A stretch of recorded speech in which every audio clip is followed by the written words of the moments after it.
আসসালামু আলাইকুম রহমতুল্লাহি ওয়া বারাকাতুহু। সম্মানিত দর্শক শ্রোতা, যে যেখান থেকে দেখতে পাচ্ছেন, সকলকে দারুল উলুম ইসলামিয়া মাদ্রাসার পক্ষ থেকে মুবারকবাদ জানাচ্ছি। আপনারা সকলেই অবগত আছেন, আজ 21শে নভেম্বর 2024, রোজ বৃহস্পতিবার। আজ 21শে নভেম্বর দারুল উলুম ইসলামিয়া মাদ্রাসা সাঈদনগর পানির পাম্প সংলগ্ন ভাটারা গুলশানের উদ্যোগে হাফেজে কোরআন ছাত্রদের পাগড়ি প্রদান উপলক্ষে তৃতীয় বার্ষিকী ওয়াজ ও দোয়ার মাহফিল। উক্ত মাহফিলে সভাপতিত্ব করবেন আলহাজ রফিকুল ইসলাম বাবুল সাহেব এবং উক্ত মাহফিলে প্রধান আলোচক হিসেবে উপস্থিত হবেন আমাদের সকলের সুপরিচিত ব্যক্তি আলহাজ হযরত মাওলানা ফজলুর রহমান সাহেব দামাত বরকাতুহু।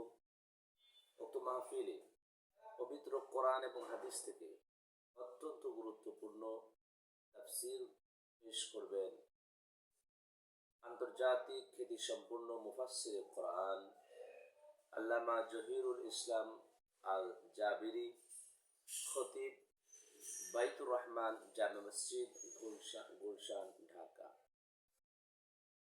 আজকের এই আলোচনা সভার ওয়াজ ও দোয়া মাহফিলে কোরআন এবং হাদিস থেকে অত্যন্ত সুন্দর আলোচনা পেশ করবেন সারা বাংলার আলোড়ন সৃষ্টিকারী বক্তা, আমাদের সকলের সুপরিচিত মিষ্টভাষী মুফতি আবুল কালাম তৈয়বী সাহেব দামাত বরকাতুহু, খতিব বাইতুল ফালাহ জামে মসজিদ গাজীপুর।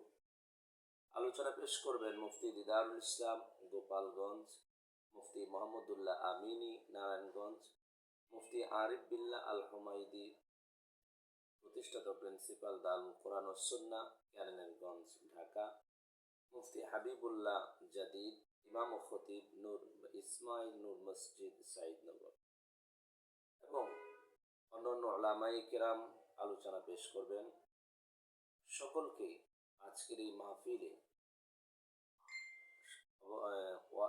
সবাইকে দাওয়াত দিচ্ছি। আমরা সবাই উপস্থিত হব এবং একে অন্যকে দাওয়াত দিব ইনশাআল্লাহ।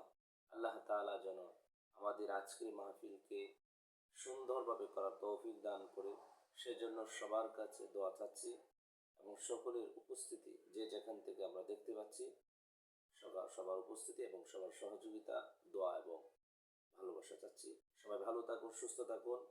আমাদের মাঝে দীর্ঘক্ষণ ধরে যিনি আজকের এই মাহফিলের বিষয় নিয়ে, সার্বিক বিষয় নিয়ে আলোচনা করেছেন, খোঁজখবর নিয়েছেন, আমাদের অত্যন্ত মহাব্বতের তিনি ভাই লাব্বাইক হেলথ সলিউশন এর সিইও। তিনি একজন আলেম প্রিয়, তিনি অত্যন্ত মহাব্বতের মানুষ। তিনি দ্বীনের যে কোনো কাজে, যাকে আমরা সর্বাগ্রে সামনের সারিতে সবসময় পেয়ে থাকি, সেই মামুন ভাই, আমরা তার জন্য দোয়া করব। আল্লাহ আমাদের সবাইকে ভালো রাখুক, সবাই সুস্থ থাকুন। আসসালামু আলাইকুম ওয়া রাহমাতুল্লাহি ওয়া বারাকাতুহু।